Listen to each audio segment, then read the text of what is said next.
guys! So welcome back to my YouTube channel and welcome back to another reaction video.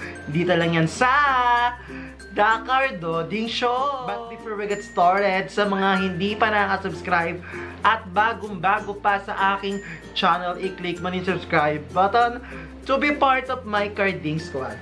I-like, i-share, i-favorite ang video na to para good vibes at happy lang! Yes guys, for today's video, ang gagawa nga natin ng reaction video. Ito nga yung jamming ni Seth at ni Lee sa YouTube. Ito nga yung Tunog Seth Lee. At ayun nga guys, mag-move on na tayo sa mga naging issue natin kay Seth Fideline these past few days. Kaya guys, kung gusto nyo malaman yung magiging reaction ko at siguro napanood nyo na yung jamming ni Lee at ni Seth sa YouTube, just keep on watching. So ayun nga guys, ito yung Tunog Seth Lee Kilig Moments. At nag-upload nga po nito ay ang Linatics World. At mag-subscribe po kayo sa kanya dahil nakasubscribe po ako. Yan, subscribe po kayo mga Seth Lee fans, mga Lee fans po.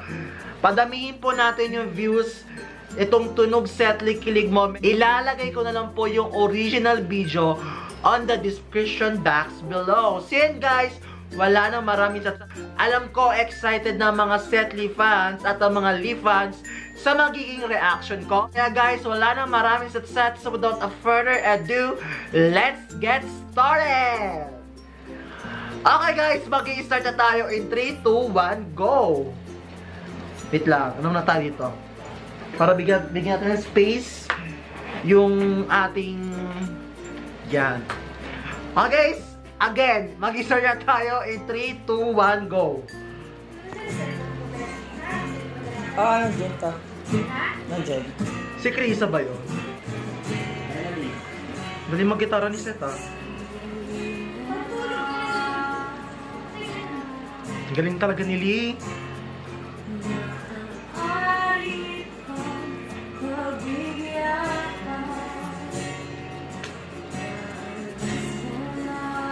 Perfect! Ang galing!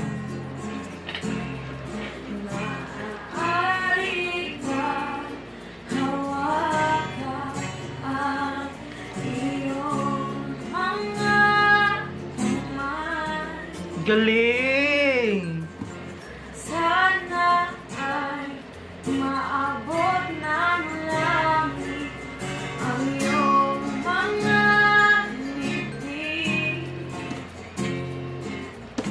Sana ay masip ka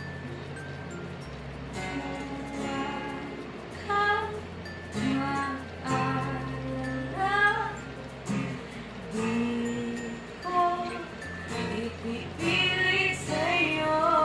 Talagang tumatagos talaga yung kanta ni Lee, no?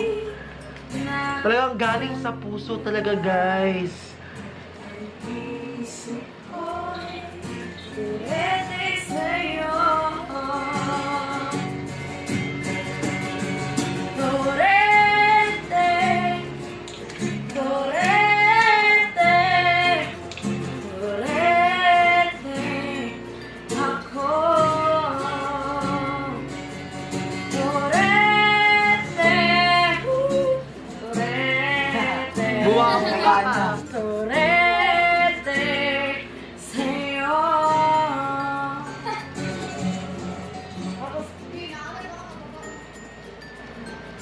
Oh, ang galing. Nakakatuwa si Lee.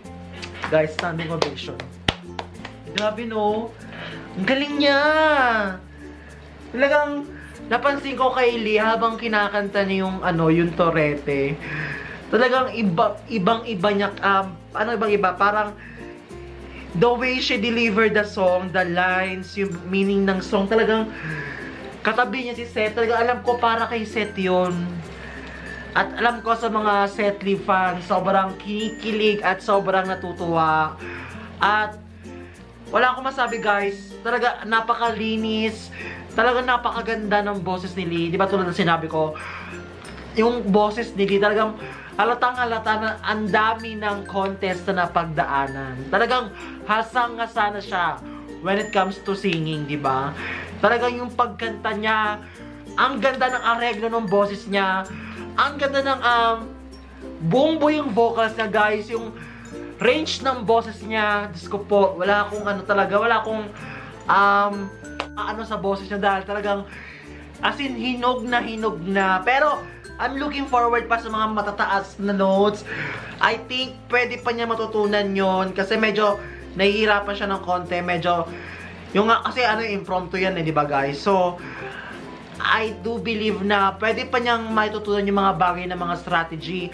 May mga strategy pa siya na matututunan at sobrang nakakatuwa si Lee kasi sobrang ang dami niya napapahanga this past few days.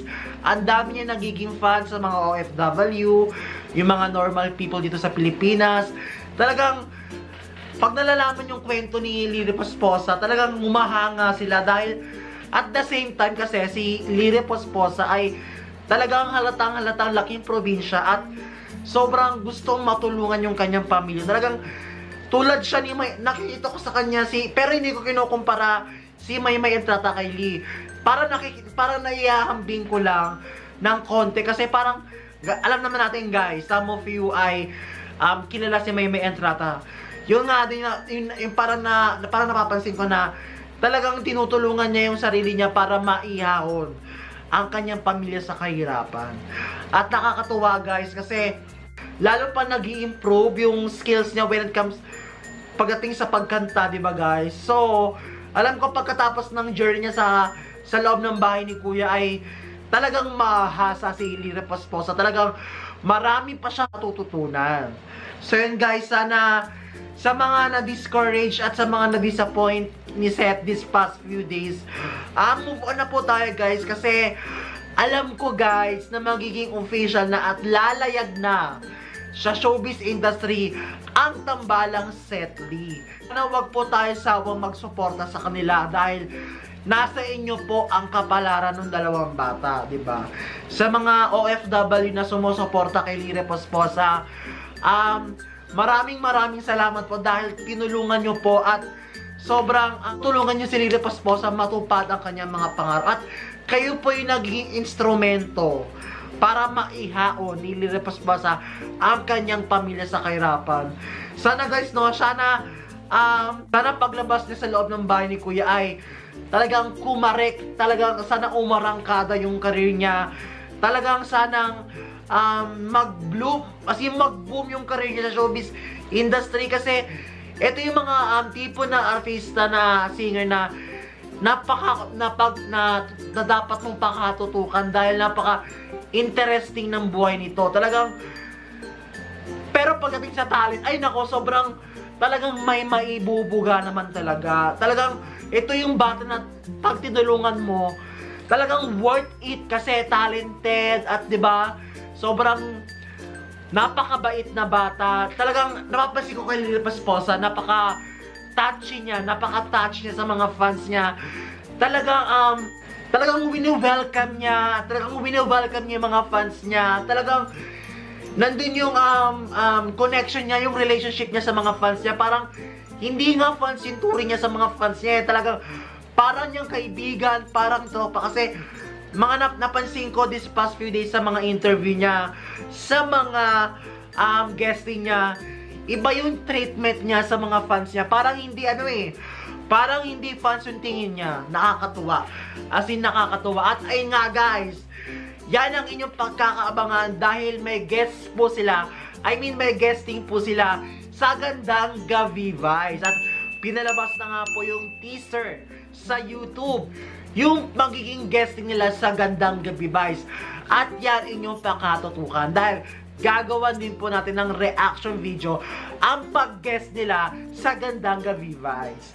So yun guys, sana na-enjoy nyo itong vlog natin para kay Lee at saka kay Seth. At hello po sa mga Seth Lee fans at sa mga Lee fans. Ako po si Dakar Doding, nagre-react po ako sa mga video. So yun guys, dito natapos po ang ating reaction video. If you enjoyed it, don't forget to give a big thumbs up, i-like, i-share, i-favorite na itong video na to, at mag-subscribe ka na rin sa akin channel for more videos. and to be part of my carding squad. Tandaan nyo guys, ako ang inyong baklang may laban na laging nag-iiwan ng isang kasabihan.